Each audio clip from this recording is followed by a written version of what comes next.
The Galactic Consortium's ship, Luminary, emerged from faster-than-light travel at the edge of an uncharted solar system, dropping into normal space with a hum that reverberated through its hull. Captain Thrax, a member of the Zira species with a fluid, gelatinous form, adjusted his position in the command chair, his shimmering violet skin reflecting the soft lights of the control room. It was rare for the consortium to venture this far out. This region of space was distant from any known trade routes or inhabited systems, yet reports had recently indicated unusual activity here. An isolated planet had apparently developed a surprising level of technology without any help from the outside galaxy. For Thrax, a seasoned explorer, this was both exciting and a little unnerving. "Report, Commander Yellen," Thrax ordered, turning his single large eye toward the science station, where the crew was busy analyzing scans of the system. Yellen, a creature with spindly limbs and a membrane that shimmered in waves, squinted at his data. "Sir, we've identified multiple artificial structures orbiting the third planet. They appear to be a mix of habitation modules and defensive installations, but we're not detecting any faster-than-light travel signatures." Thrax's interest was piqued. A species advanced enough to develop extensive orbital infrastructure but without FTL capabilities was a rarity. Most civilizations tended to leap into FTL travel as soon as they achieved space colonization. "Interesting. Have they detected us yet?" "Uncertain," replied Yellen, tapping his long, pointed fingers over a holographic console. "Their tech level suggests they should be able to detect any ship entering the system, but there's no evidence of direct observation yet. However," Yellen's voice lowered with a hint of disbelief, "their communications networks are bustling, suggesting they're on high alert. They may have already noticed our arrival." Thrax shifted slightly, a ripple coursing through his gelatinous form. "Fascinating. Open a standard first contact channel. Let's announce our presence in a manner they'll understand." A moment later, the Luminary's communications officer, Lyra, transmitted the consortium's prepared message, designed to convey peace and exploration in a language the humans would be able to interpret. As they awaited a response, Thrax studied the image of the planet on the view screen. The third planet was beautiful, a vibrant world of blues and greens. It was startlingly alive, and his experience with other civilizations told him such planets were increasingly rare. Perhaps that explained why these humans were so guarded. If they knew what the galaxy was like, they would cling fiercely to such a world. The response when it came was swift and unexpected. "This is Commander Aaron Chen of Earth's Orbital Defense. Unidentified vessel, you have entered restricted space. Identify yourself and state your purpose immediately." Thrax was taken aback by the tone, feeling an odd sensation of discomfort ripple through him. The humans were direct, almost aggressive. This was not the tentative response of a civilization unprepared for first contact. They sounded suspicious, wary, and ready to act. "Commander Chen, I am Captain Thrax of the Galactic Consortium, aboard the Luminary. We come as explorers and diplomats, seeking to initiate first contact with your species and establish peaceful relations." There was a moment of silence before Chen replied, her voice steady but steely. "Captain Thrax, while we acknowledge your peaceful intentions, your unannounced arrival has raised considerable alarm on our planet. You are requested to remain in your current position while our representatives discuss the appropriate next steps." The transmission ended abruptly, and Thrax felt the weight of tension settle across the bridge. His crew exchanged glances, their appendages flickering with nervous energy. Lyra leaned toward him, her voice low. "They're unusually guarded, Captain. Most pre-FTL civilizations display excitement, or at least curiosity, when encountering alien life. These humans are treating us like a potential threat." "Indeed," Thrax replied thoughtfully. "Perhaps their history has made them cautious. I've read some preliminary reports. Humans are known for a remarkable tenacity and resilience, but such wariness in first contact, that's unusual." As his crew resumed monitoring Earth's defensive systems and communications networks, Thrax found himself pondering this unusual reaction. The humans seemed as prepared for conflict as they were curious about the stars. It was both intriguing and unsettling. He had been briefed on various possible outcomes of first contact, but humanity's readiness for potential hostilities was unexpected. "Captain, further scans indicate that the humans have several military satellites equipped with projectile weapons and energy-based defenses,"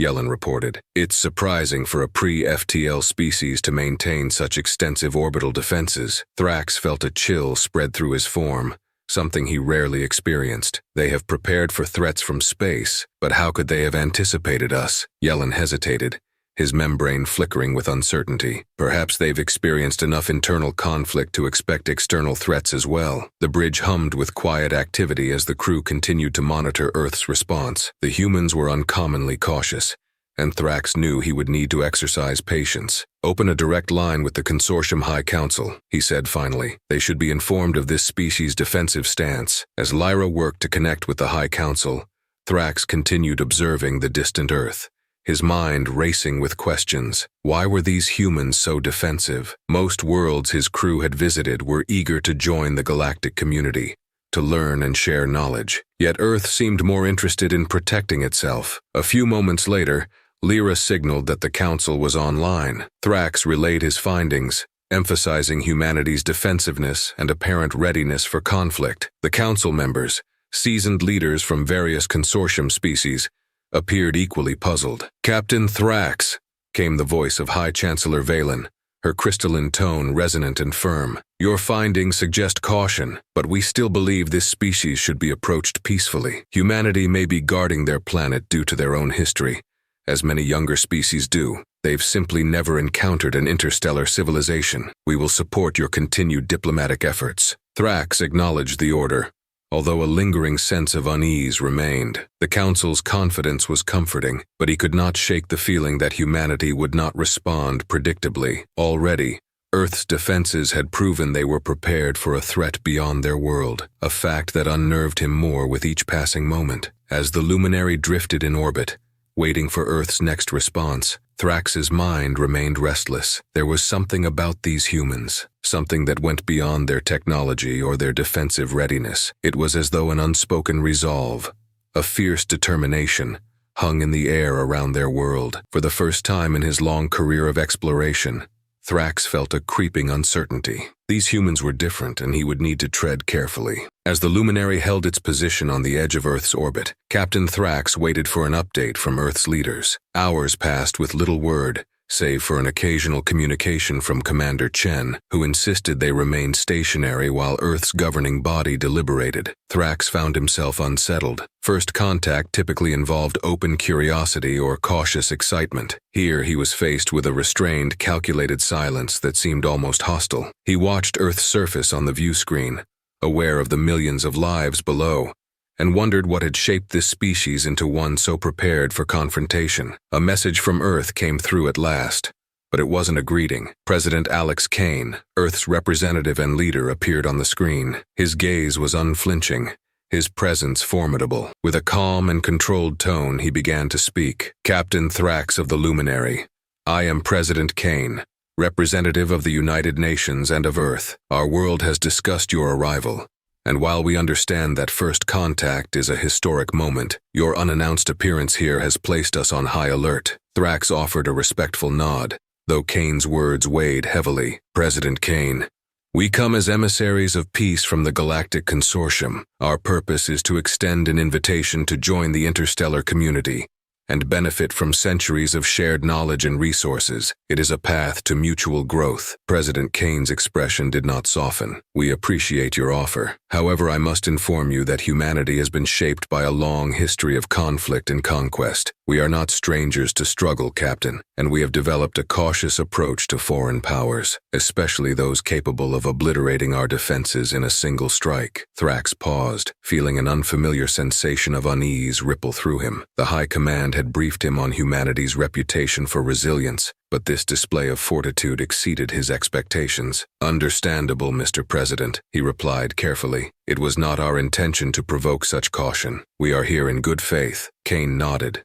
though his expression remained unreadable. "Our council has taken a vote, Captain. Earth will remain open to diplomatic relations with your consortium, provided there is no threat to our sovereignty. We have worked tirelessly to unite our people and advance as a society, and we will not sacrifice our hard-earned independence." Thrax listened closely, his gelatinous form tense as he processed Kane's response. The consortium valued cooperation and unification across species, but this level of self-reliance and guardedness was unexpected. He realized that humanity would not yield easily, not even in the face of interstellar power. Shortly after the conversation with President Kane concluded, Thrax received a direct communication from the Consortium High Council. High Chancellor Valen's image flickered onto his console, her crystal features reflecting a stoic, almost unyielding expression. Captain Thrax, we have analyzed your recent findings and reviewed Earth's reaction. They are a strong-willed species, yes, but such defiance poses potential risks. High Chancellor, I must note that while the humans are cautious, I do not believe they have displayed aggression, Thrax replied, hoping to advocate for continued diplomacy. Valen's gaze remained fixed. Perhaps, Captain, but the Consortium has seen civilizations like this before. Independent, fiercely protective of their territories, they have a tendency to disrupt the delicate balance of galactic peace. To that end, the Council has chosen a more direct approach. Thrax stiffened, his central eye widening. High Chancellor, a direct approach? Yes, Valen confirmed, her voice measured. You are to deliver an ultimatum to the humans. Earth must agree to join the Consortium as a protectorate under our guidance. They will retain their sovereignty in matters of culture, but must comply with our directives on matters of security and interstellar affairs. This will require disarming their military installations and sharing their technological advancements. We believe this is in their best interest and in the interest of galactic stability. Thrax felt an acute dread settle in his core. This was no diplomatic invitation but a demand for submission. He had seen other worlds respond to such ultimatums with fear, acquiescing without question, but humanity, he suspected, would not react the same way. High Chancellor, he began cautiously, the humans have shown resilience and self-reliance. This ultimatum may be perceived as an attempt to colonize rather than cooperate. They could resist, then they will have to learn the reality of the galaxy. Valen replied, her tone unyielding. Deliver the ultimatum, Captain. Make it clear that refusal will not be tolerated. The transmission ended, leaving Thrax to grapple with the implications.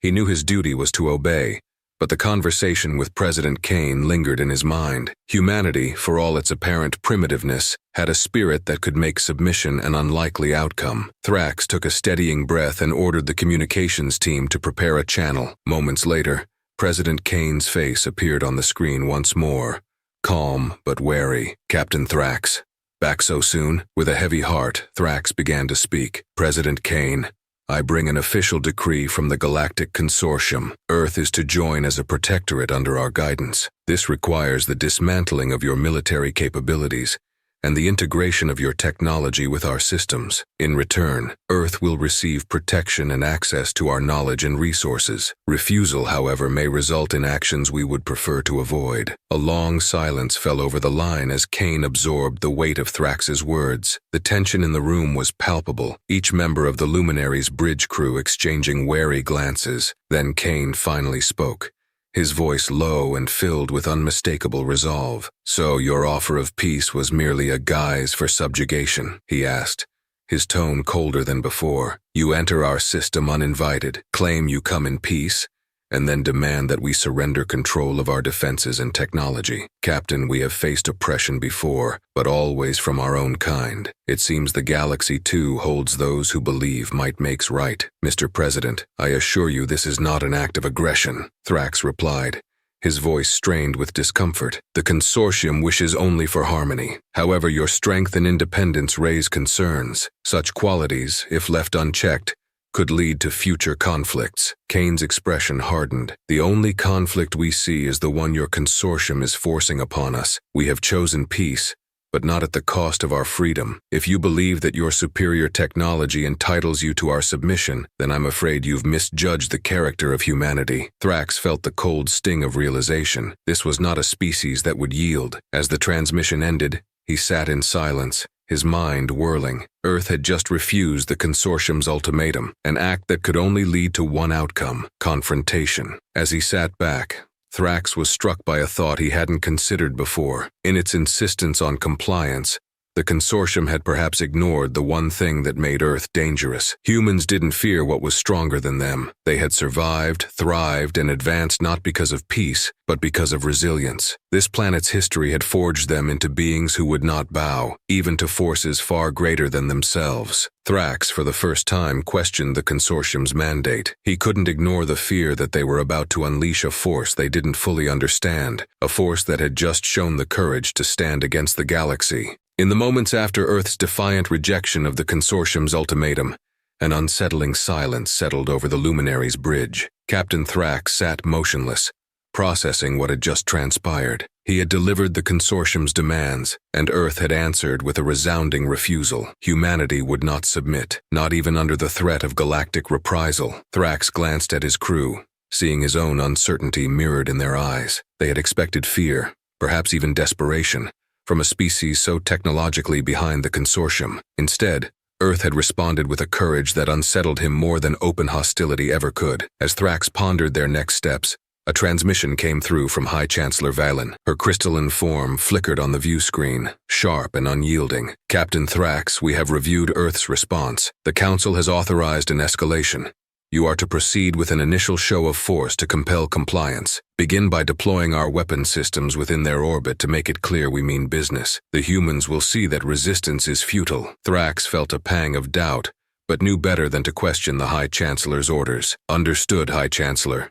We will commence immediately. The transmission ended, leaving Thrax and his crew with a sobering task. He turned to his weapons officer, a slender insectoid being named Kint, who was already preparing the necessary protocols. Activate the orbital arrays, Kint, Thrax ordered, his voice carrying a weight he rarely felt. Target their primary defense satellites. Let's give them a taste of consortium power, but avoid civilian targets. We are here to impose order, not create unnecessary casualties. Kint nodded, his mandibles clicking as he coordinated with the Luminary's weapon systems. Within moments, the ship's weapon arrays powered up, targeting the Earth's orbital defenses. A low hum filled the bridge as the Luminary's advanced plasma cannons aligned, their energy readings surging. The consortium's ships rarely needed to demonstrate their power so openly, but Earth's defiance had left them with no choice. As the first plasma pulse fired, Thrax watched the view screen, expecting Earth's defense network to crumble under the consortium's superior firepower. But as the beam streaked toward its target,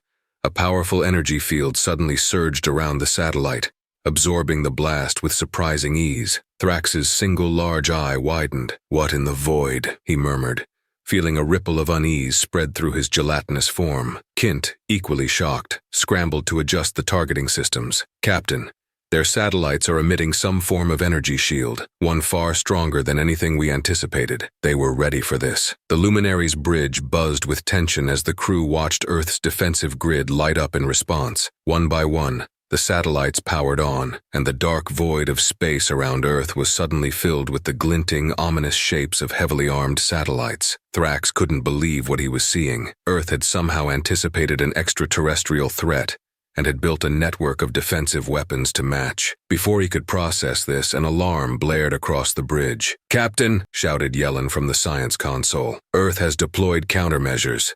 They're targeting us." In seconds, a hail of kinetic projectiles and laser pulses erupted from Earth's orbit, streaking toward the Luminary and the other consortium ships stationed nearby. The Luminary's shields absorbed the brunt of the assault, but the impacts were stronger than anything Thrax had anticipated. The ship shook violently as the blasts resonated through the hull, leaving him momentarily speechless. He had seen planetary defenses before, but never anything of this scale or effectiveness from a pre-FTL civilization. "Shields holding at 70%, Kint reported, though his voice wavered. "But the humans are sustaining their attack. They're not backing down." As the bridge lights flickered from the relentless impacts, Thrax felt a sense of dread settling in. Earth wasn't merely defending itself, it was fighting back with an intensity that went beyond simple survival. This was a message, a declaration of humanity's resolve. "Deploy evasive maneuvers," Thrax ordered, gripping the armrests of his chair tightly. "They've prepared for this. We need to reassess our approach." He watched as the Luminary's engines roared to life, propelling the ship into a series of rapid defensive maneuvers. The consortium ships scrambled, repositioning to avoid the continuous barrage from Earth's defenses. But humanity's show of force was far from over. A message crackled through the comms, A transmission from Commander Chen. Her face appeared on the view screen, eyes steely, her tone unwavering. To the Galactic Consortium forces, you have underestimated Earth's resolve and its capabilities. This is your final warning. Cease your hostile actions and withdraw from our system, or you will face the full measure of our defenses. We will not surrender our world. The bridge of the luminary fell silent as Chen's words echoed. Thrax felt the gravity of the situation pressing down on him. He had been prepared for resistance, but this was beyond anything the Consortium had encountered. Earth wasn't just defending itself. It was prepared to retaliate, to turn its technological might against an interstellar power without hesitation. High Chancellor Valen's voice rang in his earpiece, breaking the tense silence. Captain Thrax, this level of defiance is intolerable. The Council has authorized a full tactical response. Neutralize their defenses and bring the system under control. With a reluctant nod, Thrax relayed the orders. He steeled himself, knowing what this escalation could mean. Kint, prepare all weapon systems.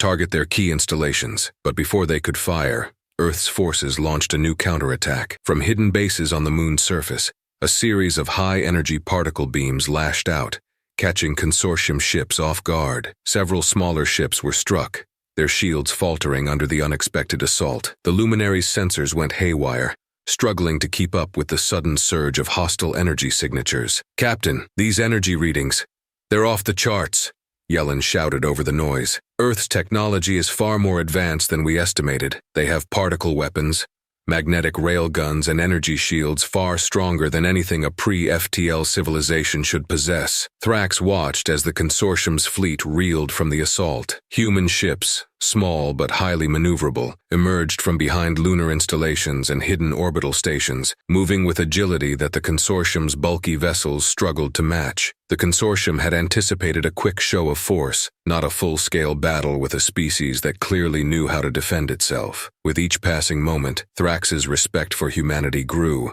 mingling with a newfound sense of fear. The humans were proving themselves far more than mere defenders. They were tacticians, warriors honed by a history of internal conflicts and constant challenges. Every countermeasure Earth deployed seemed meticulously planned, each one revealing another layer of human ingenuity and readiness. Captain Thrax, Valen's voice cut through the chaos again, her tone tense. Withdraw your forces for now. This situation requires further analysis. Thrax felt a wave of relief, despite the disappointment in Valen's voice. Yes, High Chancellor. Initiating retreat maneuvers. The Luminary and the remaining Consortium ships began to pull back, retreating from Earth's orbit as they regrouped at a safer distance. From the safety of space, Thrax looked back at the small blue planet, now bristling with defenses that shimmered against the darkness. Earth had withstood the Consortium's power, forcing them into a retreat for the first time in recent history. As the Luminary drifted away, Thrax realized the truth that the Consortium had overlooked. Earth's people would fight, not because they were hostile, but because they had a profound love for their world and a defiant will that the galaxy had yet to understand. In their pursuit of galactic order, the Consortium had awoken a force more dangerous than they could have ever imagined. A force that would not back down, not even in the face of overwhelming odds. Captain Thrax's retreating ships returned to the Consortium's staging grounds on the far side of Earth's solar system. The silence on the Luminary's bridge was thick with unease, each crew member processing the reality of what had just occurred. Earth had not only defended itself, but had done so with a tenacity and resourcefulness that had forced the Consortium to pull back, a feat few, if any, pre-FTL civilizations had ever achieved. Thrax found himself haunted by the resolve he'd seen in Earth's defenses. The Consortium's assumptions had been shattered, and yet they were far from ready to yield. Before long, another communication came through from High Chancellor Valen, her crystalline form flickering on the screen with a hardened expression. Captain Thrax, she began, her tone cold. The Council has convened, and we have determined that this human resistance must be neutralized immediately. Their defiance poses a direct threat to our established order, and if they inspire other species to resist, the Consortium's unity may fracture. Thrax listened, his apprehension deepening. High Chancellor, with all due respect, Earth's defenses are formidable, and their people are prepared for conflict. A full assault may only galvanize them further. Valen's gaze did not soften. Our intelligence suggests that Earth's technological advancements remain isolated. We cannot allow them time to strengthen their alliances or further develop their arsenal. The Council has authorized a total planetary assault. You will lead our forces in dismantling their defenses and subduing any resistance. Thrax's heart sank as the directive sunk in. This was no longer a mission of peaceful integration, but one of domination. He had always trusted the consortium's principles of diplomacy and mutual cooperation. But here, faced with Earth's resilience, the Council seemed willing to abandon those ideals. Suppressing a surge of doubt, he nodded. Understood, High Chancellor. We will proceed with the assault. Within hours, the consortium's fleet mobilized, taking up positions around Earth's orbit. Massive dreadnoughts, bristling with weapons, hovered ominously above the planet, their powerful cannons trained on Earth's defenses. Thrax took a deep breath, issuing orders with a heavy heart. All ships prepare for coordinated strikes. Target their orbital defenses first and neutralize their communication networks. We'll press forward with ground incursions once their defenses are weakened. As the Luminary's engines hummed, Thrax couldn't shake the memory of his encounter with President Kane and Commander Chen. These humans weren't blindly defiant. They were fiercely protective of their world, determined to safeguard their freedom. It was a quality that even now, Thrax found himself respecting. Yet he was bound by his duty,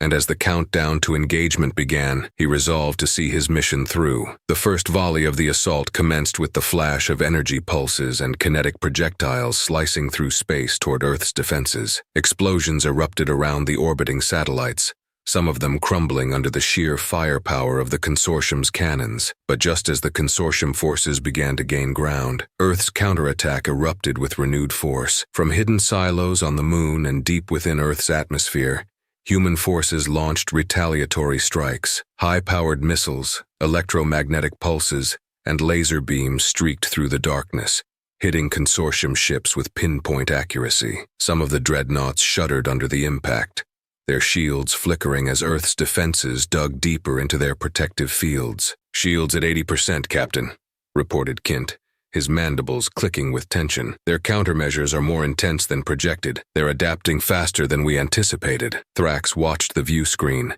mesmerized by the relentless ferocity of Earth's response. The humans were not merely defending, they were actively counterattacking, finding ways to exploit weaknesses in the consortium's formation. In every other conflict he'd witnessed, the defending side faltered under pressure, but humanity's resolve seemed only to intensify. Another transmission from Earth appeared on the view screen. This time, President Kane stood flanked by military officials, their expressions hard as steel. Kane's voice was unwavering. "To the Galactic Consortium, you may have superior technology, but make no mistake, our people have endured, adapted, and survived through millennia of hardship. We do not fear you. We will not surrender our home." As Kane's words rang out, the consortium's fleet intensified its assault, sending waves of energy pulses and kinetic bombardments toward Earth's defenses. Explosions lit up the sky as ground-based defense systems intercepted the incoming projectiles, while human ships darted between consortium vessels, engaging in daring hit-and-run tactics. Each strike was meticulously planned, as if humanity had been waiting for this moment all along. On board the Luminary, Thrax's respect for humanity continued to grow. These humans were more than just technologically advanced. They were resilient,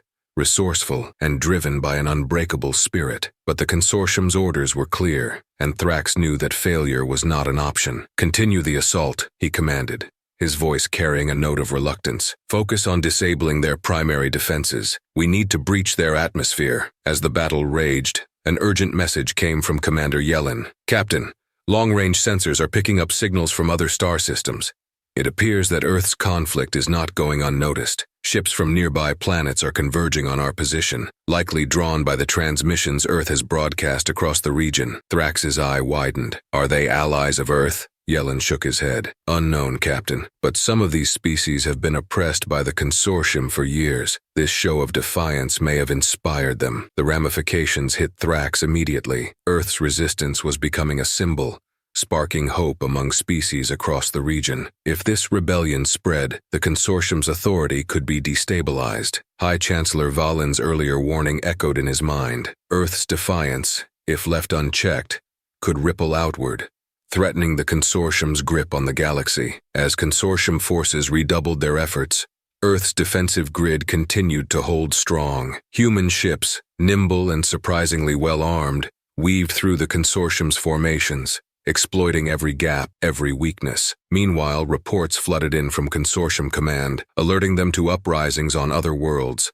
all inspired by Earth's stand against an overwhelmingly superior force. In a final act of desperation, Thrax ordered a full-on assault on Earth's surface. All ground forces prepare for planetary incursion. We must force them into submission. The order resonated through the fleet, but before the ground assault could begin, Earth's defenses unleashed their final weapon. From hidden bunkers deep within Earth's crust, a massive electromagnetic pulse surged into orbit, targeting the heart of the Consortium's fleet. The pulse shorted out shields, disabled weapon systems, and left several ships vulnerable. Chaos erupted as the Luminary and other vessels struggled to reboot their systems. Earth had anticipated this exact scenario and had unleashed a defense measure that was both simple and devastatingly effective. It wasn't a weapon of destruction, but one of disarmament, a tactical move that stripped the Consortium of its technological superiority. As Thrax's systems came back online, he looked out at the scene unfolding before him. Consortium ships were limping, their weapon systems down, shields barely functional. Earth's forces seized the advantage, launching a coordinated assault on the disoriented Consortium fleet. It was then that Thrax realized the battle had changed. Earth wasn't fighting to defend. It was fighting to drive the Consortium away. Humanity's resilience had inspired an alliance of species, and this moment, this stand against galactic oppression, was no longer about one world, but a movement for freedom. High Chancellor Valen's final transmission cut through the comms. Captain Thrax, retreat and regroup. This conflict is evolving beyond our control. We must reconsider our approach. The Luminary's engines roared as it joined the retreat, drifting back from Earth's orbit. Thrax looked one last time at the small, defiant world that had stood against the galaxy. In that moment, he understood that Earth had become more than just a planet. It was a beacon, a symbol of resistance that would change the galaxy forever. As the Luminary and the remaining Consortium ships regrouped at a safe distance from Earth's orbit, Captain Thrax's thoughts were plagued by humanity's resilience. Earth had stood its ground, not only defending its home but actively driving back the Consortium's forces. Never in his career had Thrax encountered a species so unyielding, so willing to fight against impossible odds. Humanity was supposed to be a primitive civilization, yet their ingenuity and strategy had turned them into a force that even the Consortium found challenging. High Chancellor Valen's voice crackled over the comms once again, her tone filled with frustration and disbelief. Captain Thrax, this situation is no longer about simply bringing Earth under control. We now face a full-scale rebellion across multiple systems. Reports indicate that the conflict here has sparked uprisings in at least 7 neighboring planets. Earth's resistance has become an inspiration, a rallying cry for those who see the Consortium as oppressors. Thrax felt a pang of something he had rarely felt before, pride in humanity. Despite his loyalty to the Consortium, he couldn't help but admire Earth's defiance. High Chancellor, these humans, they are unlike any species we've encountered. Their unity, their strength, this is no ordinary resistance. They seem prepared to defend their way of life at any cost, which is why we cannot allow their defiance to continue, Valen replied, her voice colder than ever. If Earth continues to hold out, it will undermine the Consortium's authority throughout the galaxy. We have one final option, Captain. I want you to lead a strike team and initiate a full ground incursion on their planet. This must end here. Before Thrax could respond, another alert blared through the Luminary's bridge. Long-range sensors detected a fleet of human ships emerging from hidden locations around Mars and the asteroid belt. Earth wasn't simply defending itself, it was launching an offensive. From concealed bases, an armada of warships, sleek, agile, and armed with cutting-edge technology, descended upon the Consortium's fleet, catching them off guard. They're attacking us, Yellen gasped, disbelief etched across his translucent face. Captain, Earth has launched a counteroffensive. These ships, they were hidden in the asteroid belt and on Mars all along. Thrax's central eye widened in astonishment. Humanity had not only anticipated the Consortium's assault, but had laid a trap, positioning hidden forces across the solar system in preparation for this very moment. The Consortium had come expecting a quick, decisive victory, only to find themselves outmaneuvered by a supposedly primitive civilization. The Luminary's scanners revealed the sheer scale of Earth's hidden fleet. Thousands of ships, ranging from small fighter craft to massive carriers, were advancing on the consortium's formation with military precision. Some ships even displayed advanced cloaking technology, slipping past the consortium's sensors with ease. "Captain, their ships are coordinating with pinpoint accuracy," reported Kint, his mandibles clicking nervously. "They're using a tactic we've never seen before. They're engaging us on multiple fronts, disrupting our formations." The consortium fleet attempted to regroup, but Earth's ships struck relentlessly, exploiting every weakness with ruthless efficiency. A large hulking warship, Earth's flagship, adorned with insignias representing the planet's unified military, appeared on the luminary's view screen. Thrax recognized the emblem immediately. It was the United Earth Defense Fleet, Earth's newly formed alliance of nations, working together to protect their home. As Earth's flagship closed in on the luminary, a transmission came through. President Kane's face appeared, his expression one of fierce determination. "Captain Thrax, you entered our system uninvited, demanded our submission, and attacked our home. You have underestimated us for the last time. Earth is not a weak or divided planet. We are united, and we are ready to defend ourselves and our allies." Thrax felt a surge of dread as Kane's words resonated through the bridge. This wasn't just about Earth anymore. It was a declaration of war, a stand against the consortium's dominance. As the human fleet advanced, the luminary's bridge was filled with the frantic sounds of alarms and crew members scrambling to recalibrate weapons. "Prepare for evasive maneuvers," Thrax shouted, his voice taut with urgency. "All ships fall back and regroup. Do not engage directly. These humans are too well prepared." But Earth's fleet showed no mercy. Human warships struck with an intensity and coordination that defied the consortium's expectations. They deployed magnetic railguns, precision-guided missiles, and directed energy weapons that sliced through the consortium's shielding systems. The consortium ships, built for imposing power but not agile defense, struggled against the tactical onslaught. In the midst of the chaos, a new development unfolded. Several alien vessels, clearly not of Earth's origin, appeared on the consortium's scanners. At first, Thrax thought they might be reinforcements, but his hopes were dashed when the alien ships began attacking the consortium's forces alongside Earth's fleet. These ships bore the markings of other planets within the consortium's territories, worlds that had quietly suffered under its rule, but were now rising in rebellion, inspired by Earth's defiance. "Captain," Yellen reported, his voice a mix of astonishment and horror. "Reports are flooding in from across the galaxy. It's not just Earth. Species from multiple systems are joining the fight. They're rallying to Earth's cause." Thrax's gaze hardened. He could feel the tides of history shifting before his very eyes. What had begun as a simple mission to integrate a primitive world into the consortium had become a galactic rebellion. Earth's spirit of resistance had spread, igniting hope in worlds long oppressed by the consortium's iron-fisted rule. As the human and allied fleets pressed their attack, the consortium's once mighty armada began to buckle under the combined assault. Thrax could see the desperation on his crew's faces, their uncertainty about the fight they were now trapped in. Earth's rebellion was more than just a military victory. It was a revelation, a testament to the indomitable human will that had lit a spark across the galaxy. High Chancellor Valen's transmission cut through the chaos. "Captain Thrax, withdraw immediately. The Council has ordered a full retreat.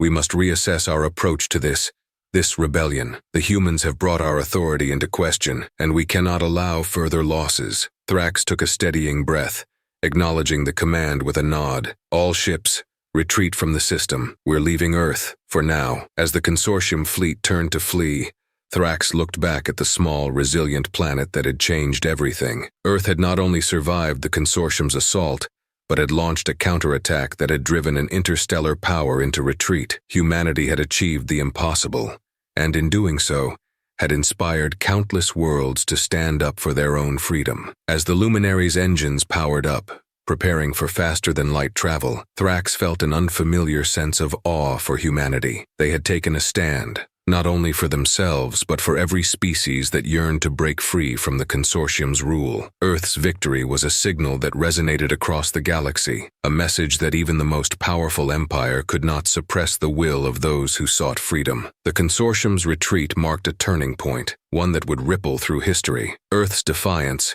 its relentless pursuit of sovereignty, had exposed the consortium's vulnerabilities and inspired a new order. And as Thrax's ship sped away, he knew that the galaxy would never be the same. The consortium fleet retreated in disarray, humbled and reeling from the unexpected might of Earth and its newfound allies. As the luminary sped away from Earth's orbit, Captain Thrax sat in the silent, somber glow of his bridge, his mind heavy with the weight of everything that had transpired. The galaxy had shifted on its axis. What had begun as a mission to subdue a pre-FTL world had ignited a rebellion that would reverberate across consortium territories for generations. As the luminary reached safe space outside Earth's solar system, a transmission came through from High Chancellor Valen. Her crystalline features were dim, her tone more subdued than Thrax had ever heard. "Captain Thrax, return to Consortium High Command immediately. We need to reassess the implications of this debacle. Earth's defiance has destabilized our influence across multiple systems. The Council is calling an emergency session to address the unrest spreading through our territories." Thrax nodded, though he could sense Valen's reluctance to face the truth. "Yes, High Chancellor, but if I may speak freely, Earth is more than just another rebellious world. Their resistance is a testament to the power of unity and freedom. If we are to avoid further uprisings, we must consider new strategies, ones that allow for respect and cooperation, not just control." Valen's gaze hardened slightly, but she offered no rebuke. "The Council will discuss all options, Captain. We cannot afford more losses." The luminary jumped into FTL, and as they journeyed toward Consortium space, Thrax found himself reflecting on Earth's resilience and the bonds it had forged with neighboring species. For millennia, the Consortium had prided itself on peace through order, stability through control, but Earth had shown that freedom, self-determination, and unity could be just as powerful, perhaps more so. This small blue planet had become a beacon, inspiring entire civilizations to question their place in the galaxy. Several days later, the luminary reached the heart of Consortium space. Thrax was summoned immediately to the Grand Chamber of the High Council, where representatives from hundreds of species gathered, their voices buzzing with uncertainty. Thrax could sense the ripple of discontent and fear. The once unshakable authority of the Consortium was now in jeopardy. High Chancellor Valen addressed the assembly. "Esteemed members of the Consortium, we gather in a time of crisis. The events surrounding Earth have not only defied our expectations, but have fueled unrest across our territories. Several planets are openly resisting our influence, rallying behind Earth's example. We must decide the course of our future, lest we lose control of our very existence." A murmur spread through the chamber, some voices filled with anger, others with apprehension. Many had supported the Consortium's aggressive stance against Earth, believing that a show of strength would preserve order. But now, the unthinkable had happened. The Consortium's greatest military force had been driven into retreat by a species they had deemed primitive. As the Council deliberated, a transmission cut through the noise, surprising everyone present. On the main screen, President Kane of Earth appeared, his face resolute but calm. "High Council members of the Consortium, I come to you with a proposal for peace. We do not seek conquest, nor do we wish to incite further rebellion among your worlds, but we stand firm in our commitment to self-determination, for ourselves and for those who seek it alongside us." The council chamber fell silent as Kane continued. "Earth has long endured conflict and hardship, both from within and from outside threats. We understand the toll of constant struggle, but we also understand the value of freedom and cooperation. We propose a new alliance, one based on respect, mutual aid, and shared growth. We do not demand that the consortium dissolve, but that it evolve, to embrace a model that respects the sovereignty of every world under its influence." Valen's gaze narrowed, her crystalline form pulsing with guarded intrigue. "President Kane, you speak of peace, yet you've incited rebellion throughout the galaxy. What assurances can you offer that this new alliance would not weaken our unity?" Kane's expression remained firm. The consortium's unity was based on compliance, not cooperation. True unity cannot be forced. It must be earned through respect and shared ideals. We offer to form a coalition, a galactic alliance where each species has a voice and the freedom to govern itself. Together we can build a stronger galaxy, one that fosters prosperity without the shadow of fear. The council chamber was filled with hushed conversations as delegates exchanged glances, weighing Kane's words. For the first time, Thrax saw a glimmer of hope in the eyes of his fellow council members. Earth's strength, he realized, was not rooted in its technology or its defenses, but in its ideals. This was a chance for the consortium to evolve, to shed its reputation as a tyrannical force and embrace a future based on collaboration. Valen studied Kane for a long moment, her gaze intense. Then, Finally she spoke, her tone carrying a note of reluctant respect. "The Council will consider your proposal, President Kane. However, know that this transition will not be easy. Old habits and fears run deep, and not all worlds are as unified as yours." Kane nodded, understanding the weight of her words. "We are prepared to work with you, High Chancellor, to forge a new path. But let it be known, Earth and its allies will not submit to oppression. We will stand with those who seek freedom." As the transmission ended, Valen turned to the Council, her voice clear. "We must vote. Do we proceed with the old ways, risking further rebellion and unrest, or do we embrace this alliance? Uncertain but full of potential." One by one, Council members began to voice their support for the alliance, some reluctantly, others with renewed hope. When the final vote was tallied, the motion passed with a slim majority. Earth's vision of a united, sovereign galaxy had won. In the days that followed, Earth's representatives, led by President Kane and Commander Chen, traveled to consortium territories, meeting with world leaders and easing tensions. The transition was not without challenges. There were those who resisted change, clinging to the comfort of the old ways. But slowly, steadily, the Galactic Alliance took shape, with Earth at its heart. Captain Thrax, now appointed as an ambassador to the Alliance, found himself working alongside humans and members of formerly oppressed worlds, helping to build a new era of cooperation. He marveled at humanity's adaptability and resilience, qualities that had once threatened the consortium, but were now driving a peaceful revolution across the stars. Months later, the first official gathering of the Galactic Alliance took place, with representatives from every world in attendance. As Thrax stood among the delegates, he looked up to see Earth's flag raised alongside the banners of countless species, a symbol of unity born from struggle. In the end, humanity had changed the galaxy not through conquest, but through its unbreakable spirit. Earth's willingness to fight for freedom, to extend a hand to those in need, had forever altered the course of galactic history. Thrax knew that challenges lay ahead. Building a galaxy-wide alliance would be no easy feat, but for the first time, he felt a sense of purpose beyond duty, a hope that together, they could create a galaxy where every world could thrive. As the assembly concluded, Thrax looked out at the gathering, a sense of wonder filling him. Humanity had taught the galaxy that true strength lay in unity and compassion, and he was grateful to have witnessed the dawn of this new era. The consortium was no more, replaced by a coalition that respected each world's right to self-determination. The age of fear and control was over. The galaxy would move forward, and Earth had shown them the way.